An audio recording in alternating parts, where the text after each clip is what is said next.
everyone! We have something big to talk about today and you guys are gonna love it. Ozempic, Wegovy, semaglutide, all those GLP-1 medications have recently taken a really big spotlight, right? If you're somebody who's on a weight loss or fat loss journey, it's like we can't go on social media without seeing one post on somebody's success story using one of these medications. One thing that is often overlooked is how we can naturally support our GLP-1 levels inside of our body, and the key lies within our gut microbiome. Which is something so ironic to me because this has been like the thing that we've been learning and discovering all these different things that gut health supports over the last decade. So it makes sense that this would follow suit as well. So let's dive into how the gut supports this digestive hormone, our body's natural ability to lose weight. So just to recap, our gut microbiome is a collection of trillions of bacteria inside of our digestive tract. They play a really big role in regulating our hormones, our metabolism, and overall health. The hormone GLP-1, which is called glucagon-like peptide. The pancreas releases GLP-1 when we eat. While Ozempic mimics the effects of GLP-1, our gut naturally produces this hormone. We produce a lot more when we're imbalanced in our gut. I'll never forget how dramatically my health transformed when I focused on healing my gut. You have heard my story before, and I invite you to go check out my gut healing playlist to get the full scoop.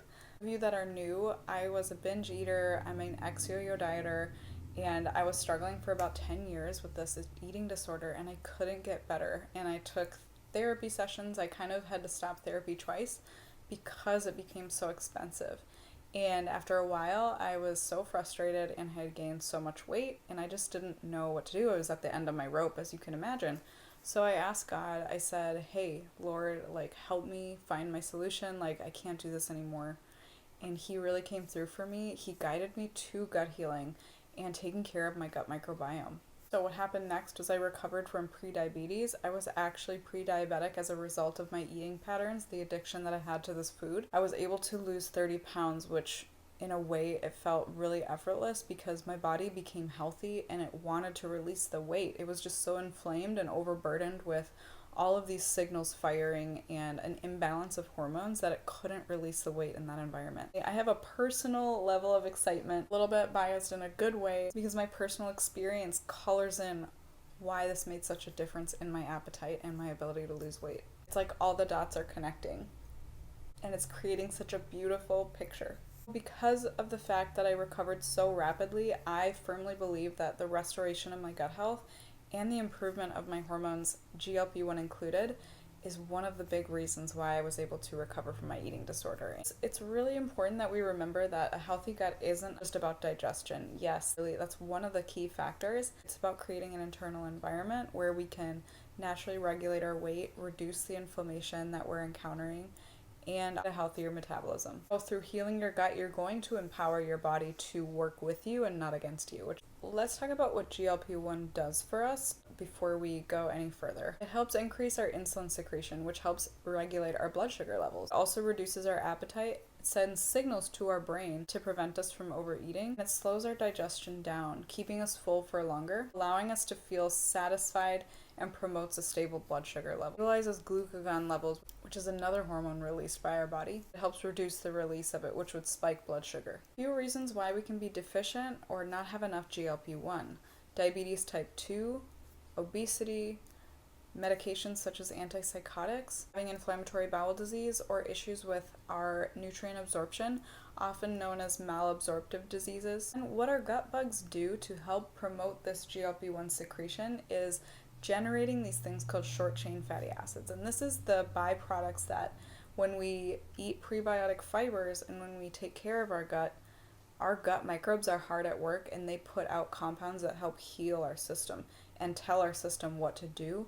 And short-chain fatty acids are responsible for a lot of different things, such as healing the digestive lining, such as helping with hormone production like GLP-1. We have learned that the more diversity that you have amongst your gut bacteria, we don't want all the same type of bacteria. We like lactobacillus, we like bifidobacterium, but we don't want just those types of bacteria inside of our digestive tract. We want a diverse array of it. In a minute, I'll go over some ways that you can support that. Having higher diversity in your gut microbiome makes it easier to manage your weight At this point, you might be wondering how to improve your gut health so you can improve your GLP-1 production naturally. The good news is that you can do it with strategic diet and lifestyle changes. I'm about to give you 7 reasons how. The first is you're going to want to eat more prebiotic foods. Garlic, banana, oats, kiwi, plant foods in general. The ones that I mentioned are higher in prebiotic fibers, which allow your gut bacteria to produce more short-chain fatty acids. Many people opt for a prebiotic supplement, but I personally have found that this is not necessary when you are able to eat a wide variety of plants and prebiotic fibers. It's not mandatory that you take a prebiotic supplement to support your gut. You can do it without. People may want to do that because they feel that it accelerates their gut healing. That's per your individual choice. And is adding probiotic foods, kefir, kombucha, yogurts. There are some yogurts that are high concentration of live culture bacteria. You're going to want to look for the ones that say live culture. GTS and Coconut Cult make a really good probiotic yogurt. You're going to get some probiotic yogurts in the other products that you choose, but you're going to notice that the ones that are from those brands that I mentioned have like a tangy, sort of fizzy, strange mouthfeel, but those are the ones that are higher in concentration and may provide a better benefit and act more of like a probiotic supplement, where when you're eating yogurt that is maybe lower in those and tastes like a regular yogurt, that still provides benefit, but it's just not as much bacteria. You may still need to take a supplement if you're struggling. That might be good in a maintenance phase where you're feeling healthy and well and you're not looking for yogurt to be your source of probiotics. It's important to mention that probiotic foods are full of beneficial bacteria, but sometimes the bacteria can die off on the way down to the colon where 90% of our gut microbes reside.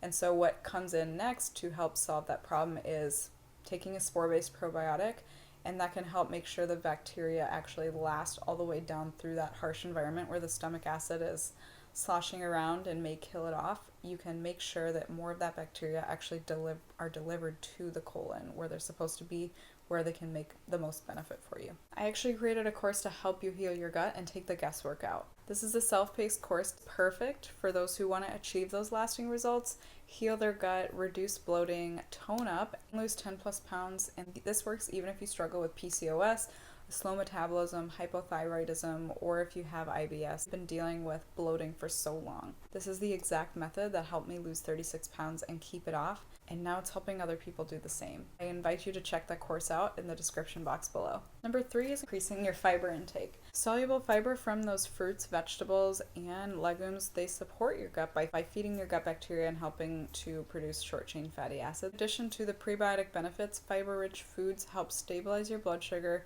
promote satiety, bowel regularity, and they reduce colon cancer risk. The fiber has so many different benefits. It does a lot of things that GLP-1 does as well, but it also helps support our gut microbes, which helps support GLP-1 production. So it's kind of this little chicken before the egg thing. I don't know. I just think that's really interesting. Number 4 is you're also going to want to eat certain foods. Chia seeds, nuts, eggs, olive oil, fatty fish, beans are believed to help stimulate the secretion of GLP-1 as well.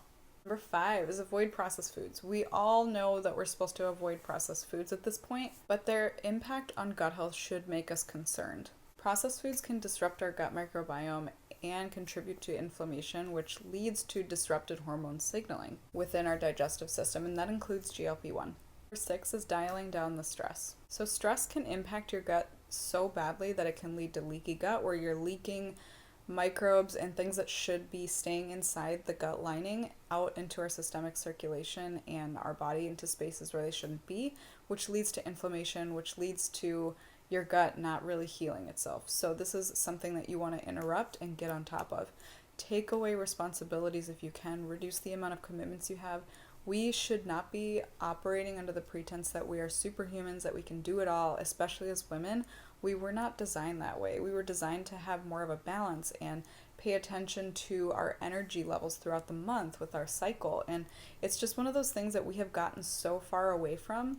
And that's one thing that I feel like the Lord has brought into my attention this past year is the solution for reaching my goals is not by doing more, it's by doing enough of the right things, but I needed to learn the balance of that so I wasn't overdoing it and burning myself out on repeat. So that's something I feel like a lot of Americans struggle with. I'm not sure how it is in other areas of the world, but I definitely know that in America we are just driven and we're so, this culture of like do more, be more, hustle, do it all. I feel like that's just so popular. That is not what's going to heal our gut. That is not what's going to allow us to develop better connections with our mind, body, and spirit. It's not going to allow us to have better hormone levels. So we have to kind of remember this as we are healing and as we focus on what our priorities and goals are in the beginning of the year. Other things that work really well for reducing stress, besides what we mentioned already, is to pray and ask the Lord for help with certain things.